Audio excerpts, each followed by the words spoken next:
Now, Dr. Watson, will you go on with your story? With pleasure, Mr. Stark, with pleasure. It was late one Saturday evening in May. Holmes, who had been promising to get at it all day, was finally sorting out certain odds and ends of notes and papers. He sat at his desk, the lamplight shining up into his eyes, looking rather like some gigantic bird of prey. I lay on the couch enjoying my faithful briar.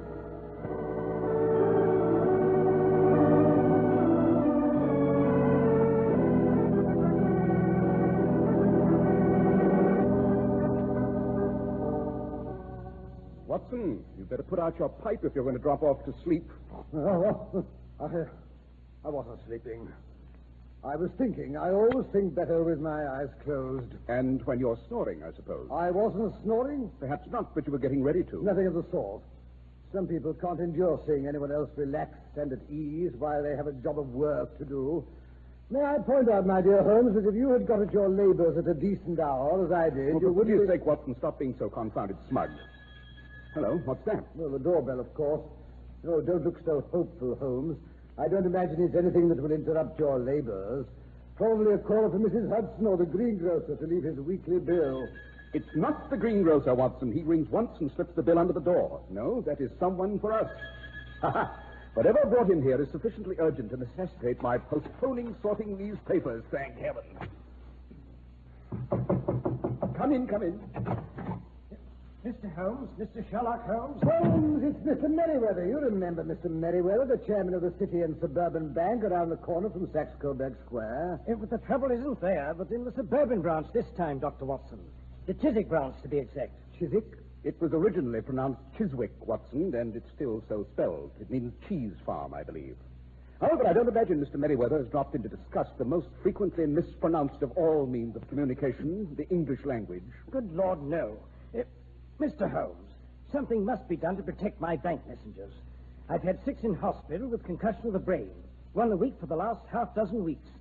It's always on Saturday night it happens. Dear, dear, I was under the impression that Chiswick was a quiet, respectable suburb that rarely indulged in that sort of a Saturday night. No, but it doesn't.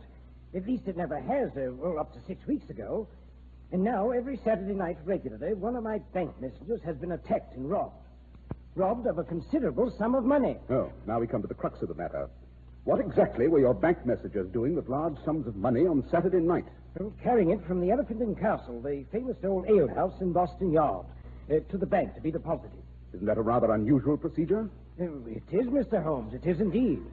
But that's how we persuaded old Mr. Jeremy, the proprietor of the Elephant and Castle, to bring us his account. You see, the Elephant and Castle does its best business on Saturday night.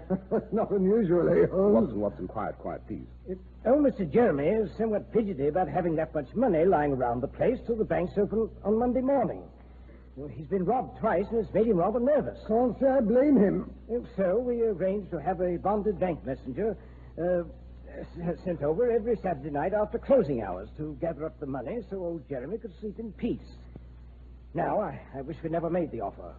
Once the bank messenger has signed the receipt for the money, well, the bank is liable for any loss, down to the last penny. By Jove, then you have had an expensive 6 weeks. Expensive? So far, it's cost us close to £3,000. Tell me, Mr. Merriweather, when did the first of these robberies occur? It was 7 weeks ago tonight.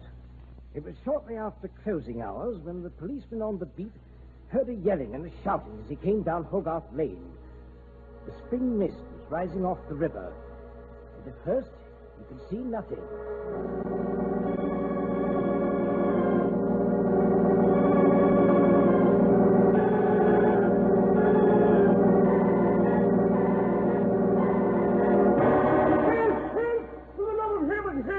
Hello, what's up? Help, somebody help! Somebody calling, but I can't see a blessed soul. Hello, what's the trouble and where are you? In here, through the archway, in Boston Yard. And who are you? And what's the difficulty? I'm Paddy Donovan, caretaker of Hogarth House. There's a man lying on the stones in bad need of help, I'm thinking. Black as the inside of my pocket in here. What's happened to the light of the Elephant and Castle? Sure, it's been put out this half hour. The Elephant is a law-abiding house. You'll never see old Jeremy serve a man a drink after all. Unless he's paid double for it. Now, don't try to whitewash Jeremy. I know the old scallywag. Here. Bring your lantern over here. You'd best see what can be done for this poor chap. He's in a bad way, I'm thinking. Well, let's have a look at him. Glory be to God. It's a bank messenger from the city in Suburban. A robbery, that's what it is, I warrant. When did it happen? I couldn't rightly say, officer. All I know is that I was locking up the front door of Hogarth's house previous to going to bed, when suddenly I heard a scuffle here in the yard, and a man called out like he was in mortal agony. You ran in here at once? Just so fast as ever me wooden leg would carry me on. I'm not so spry as I once was, you know. But I was in time to see a great shadow of a man, dressed all in black, with a mask over his face. He was leaning over this poor fella here. When I came into the yard through the archway, I says to myself, aha, I've got you trapped, me bucko. Of course. The archway is the only entrance to the yard, or exit either, except you go through into the Elephant and Castle. Which I've been after telling you has been closed this half hour since. That says maybe. Well, at any rate, the man shoved past you and out the archway, eh? That he did not. I may not be so spry in my feet, but my fist is as good as ever. No man alive can come it over Paddy Donovan if he ventures within arm's reach. Oh. So he went in the Elephant and Castle. He did not. Then I suppose you'll be telling me he disappeared into thin air. He did something stranger than that, me lad. He skinned up the wall and over it like a cat. What? Well, that's impossible. That there wall is 12 feet high, and there's nothing for a foothold anywhere. Possible or not, that's what happened. Up he went and over, like a cat. A great black cat. Give me the creeps it is. Yeah. Look here. This bloke's bleeding. Wait, it's the back of his head, I'm thinking. There's blood oozing out in the pavement from behind his ear. Here. Help me turn him over. We'll have a look at the injury. Lord love us. Will you look at that? A nasty blow it must have been. Oh, but it's more than just an ordinary blow. Blimey, look here. Great bloody gashes running right down into his neck. Like he'd been hit with a rake. Or clawed by a giant cat.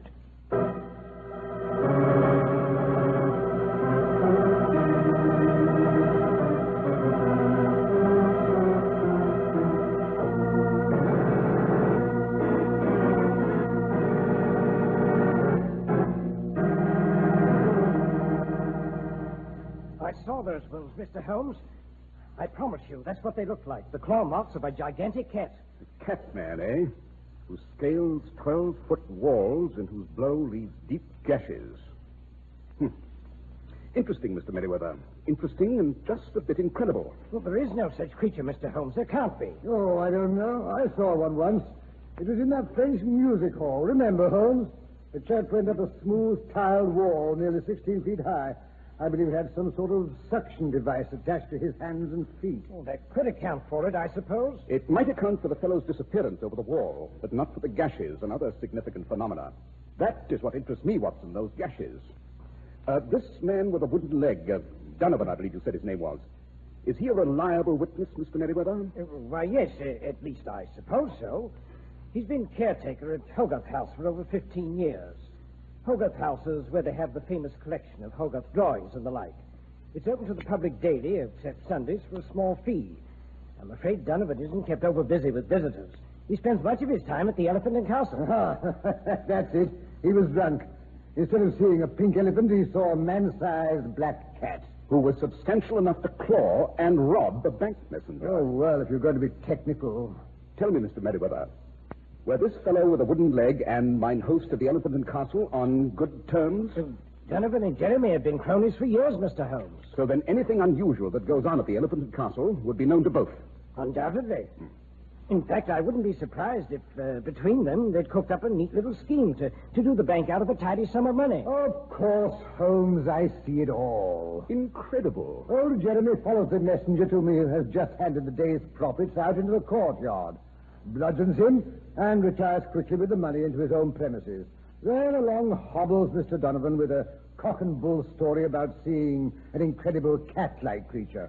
Jeremy recovers his day's earnings and is reimbursed by the bank as well. Whereupon he has to split the swag with Mr. Donovan and is consequently no better off than if he'd saved himself the trouble. I see your point, Mr. Holmes. But there are people, you know, who enjoy making a crooked sixpence more than a straight shilling. Oh, but good heavens, it's after 11. And I promised Jeremy I would be at the Elephant and Castle by closing time. You mean you're undertaking the job of bank messenger yourself tonight, Mr. Merriweather? Right. I'm not a particularly brave man, but I don't feel I have the right to ask an employee to take a risk I wouldn't wish to assume myself. Bravo. On the other hand, I'm not completely foolhardy. I think the danger would be considerably minimized if I were assisted by Mr. Sherlock Holmes and Dr. Watson. What do you say, Watson? Would you consider a possible encounter with a cat man who robs bank messengers a sufficient excuse for postponing tidying up my papers? What do you think, Holmes? I'll go and fetch my service revolver.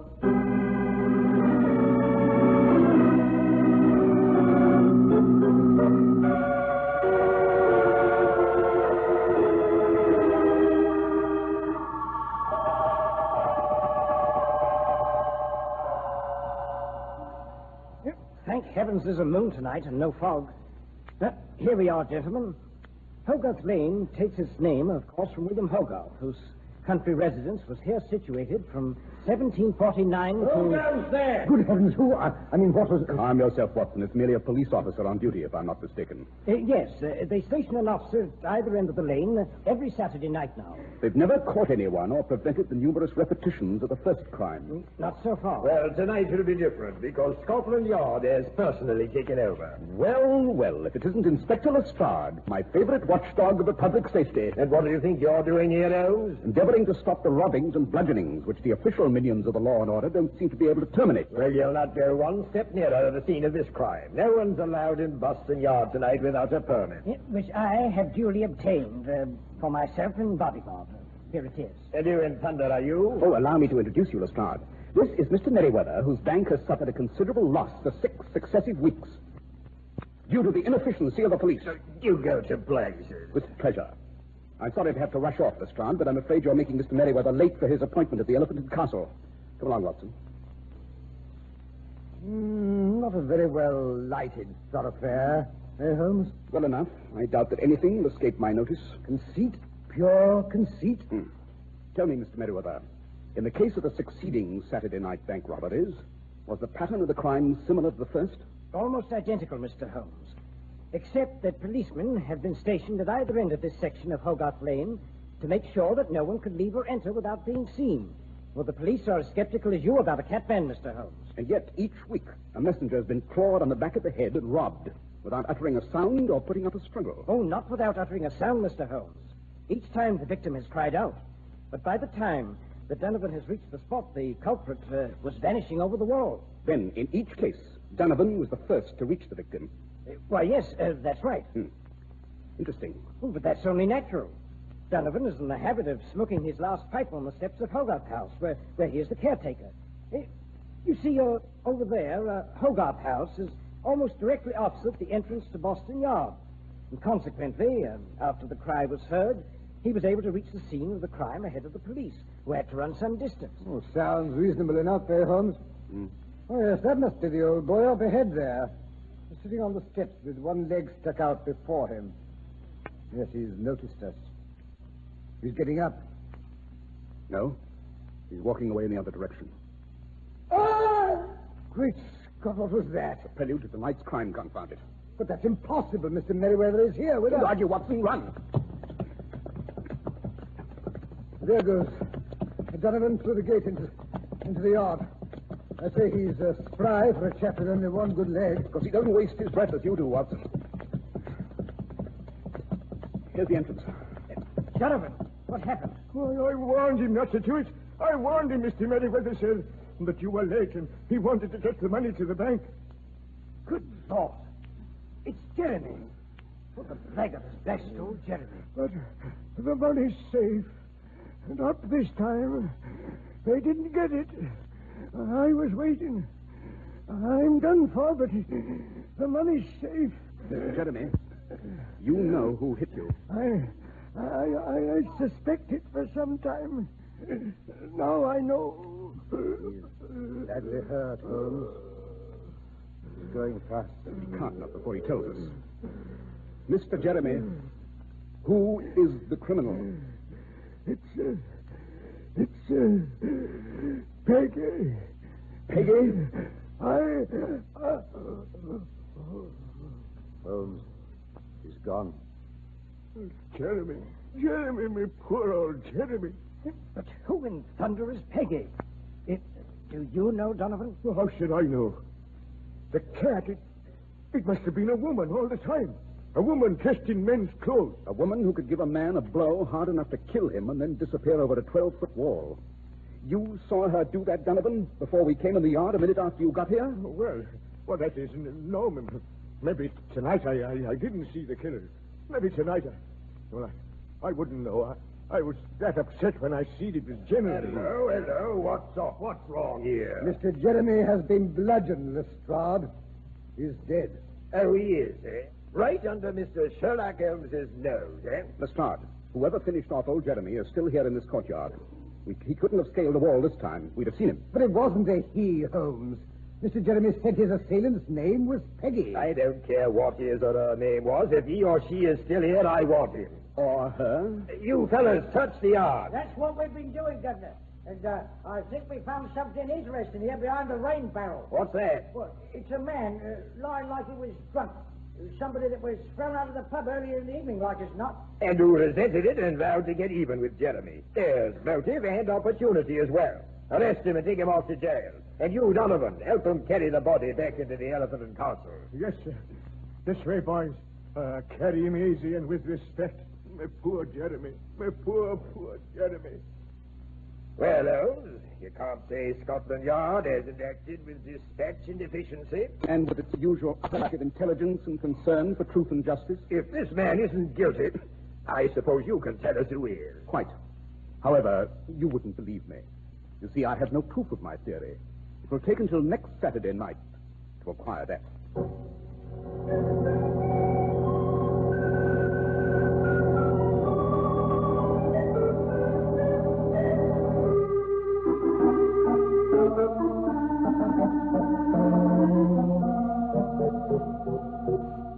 I feel dashed silly, Holmes. Dressed up in this bank messenger's outfit. What's the point to it all? Watson, we're dealing with a sly and devious criminal. The only way is to catch him red-handed. During your service in the Far East, I believe you've taken part in a tiger hunt. Oh, what of it? You know the procedure. The hunter tethers a kid or a lamb to a tree and then retires to a nearby blind to wait for the tiger to attack his prey. Only this time, it's not a tiger we're after. It's a cat named Peggy. And I'm the goat. Quite. Yes, I think you may start on your journey across Boston Yard, Watson. Pity it's raining tonight, lowers the visibility. However, perhaps that's just as well, or the killer might recognize you. Well, I'll open the door and out you go. You've got the earnings of the Elephant and Castle safe in your pouch? Well, naturally, you put them there. Well, good luck, Watson. Don't be too nervous. Remember, Lestrade is hidden behind the rain barrel. A fine lot of comfort that is. Well, let's get it over with. Now, chin up, old boy. And whatever you do, fall sideways when I call out. Into a mud puddle, probably. Don't argue. Do as I say. Your life may depend on it.